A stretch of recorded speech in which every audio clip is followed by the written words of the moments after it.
Well, hello, hello, hello. Much love to you all. May God bless you all. Hit that like button. This goes really hand in hand with last week's Hebrew word, lave, for heart. And now we get to the word for soul, which is nephesh. Like I said, these are one and the same. Of course, we used this verse last week, Deuteronomy 6:5. And thou shalt love the Lord thy God with all thine heart and with all thy soul, with all thy might.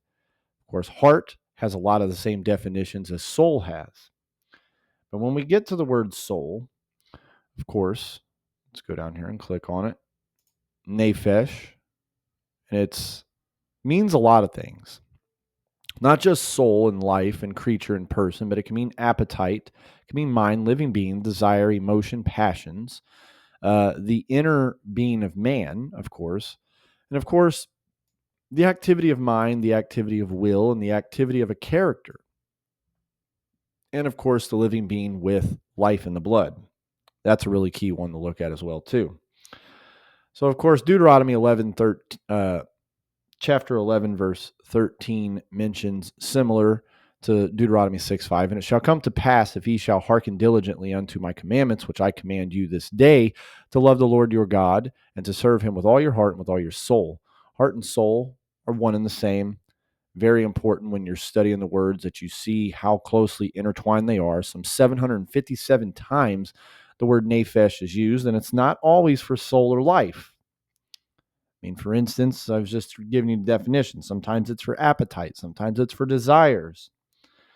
So as we get through, for instance, let's go look at right here Genesis 9, 4, and 5, where it says, but the flesh with the life thereof, which is the blood thereof, shall ye not eat.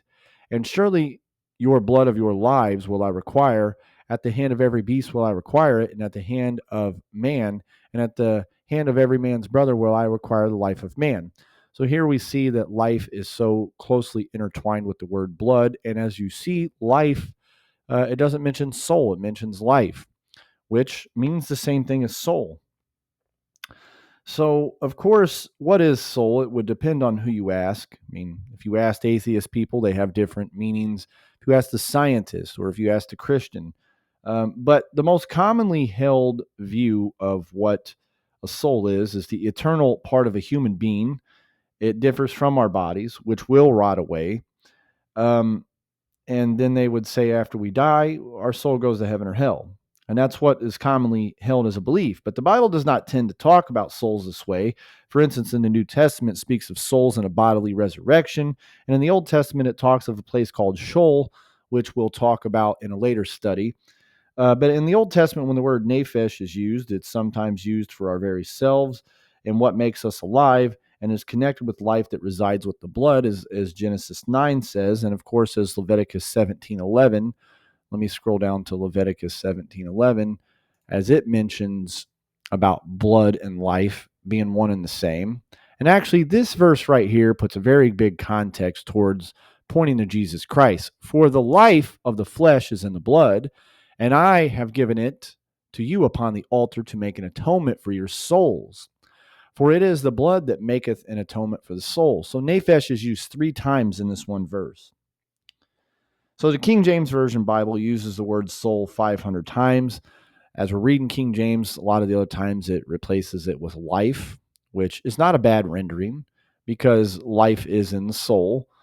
Sometimes it mentions it with dead, the word nephesh. So, but 500 times, more than about 80 to 90% of the times, it is using the word soul. Then you get to like the Common English Bible. It only uses the word soul 9 times. And the Common English Bible was published in 2011. It really veered away from using the word soul a lot more than anything. So the word nephesh really suggests the component of ourselves is soulful or spiritual, and while the rest is physical and fleshly.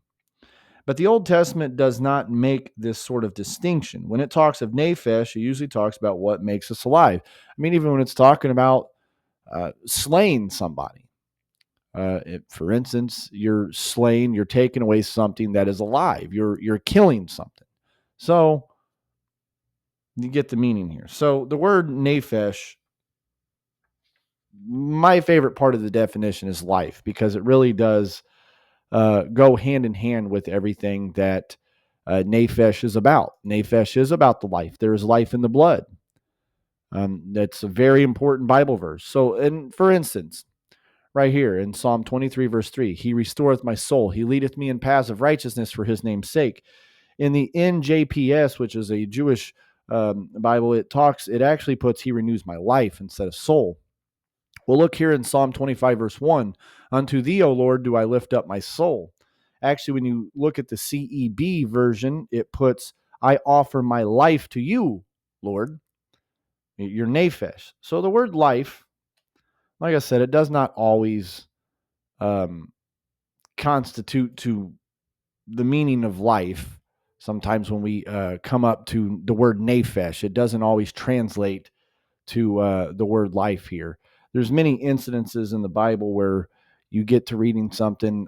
For instance, um, if you take the context of what's going on here, let's look, of course, in Psalm 105, verse 22, to bind his princes at his pleasure. Pleasure, of course, as we went back with the definition here, we see that, it's appetites, passions, emotions. So this goes hand in hand here to realize, well, we're not really talking about life here when it comes to pleasures, because sometimes our pleasures, fleshly pleasures, can actually be the death of us. So, but there's many times that we see that it can even be related to the word breath.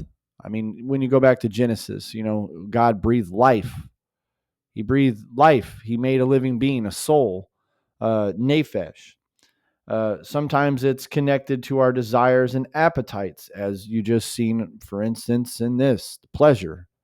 So when you see the word pleasure, of course, we know this is, a desire.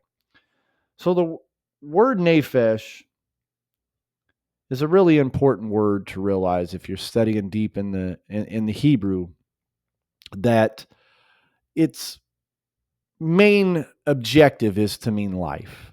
But there is some renderings in some cases where it is speaking of something completely different. And this is where we're continuing to go, that the words we lack in English. If we were to just look at it and say, oh, well, this means soul, we wouldn't really get the deeper context of sometimes it means pleasures. And ultimately, it means life. So may God bless you all. Hopefully you like this. Popping up on the screen will be the word lave, which goes hand in hand with the word nephesh. These two go together, because also even your pleasures and your desires, as nephesh can mean, can also render from the heart, because remember in Jeremiah 17, the heart is desperately wicked. Who can know it? So our heart can lead us in the wrong direction, and it can ultimately destroy our soul. That's why these two words intertwine so perfectly together.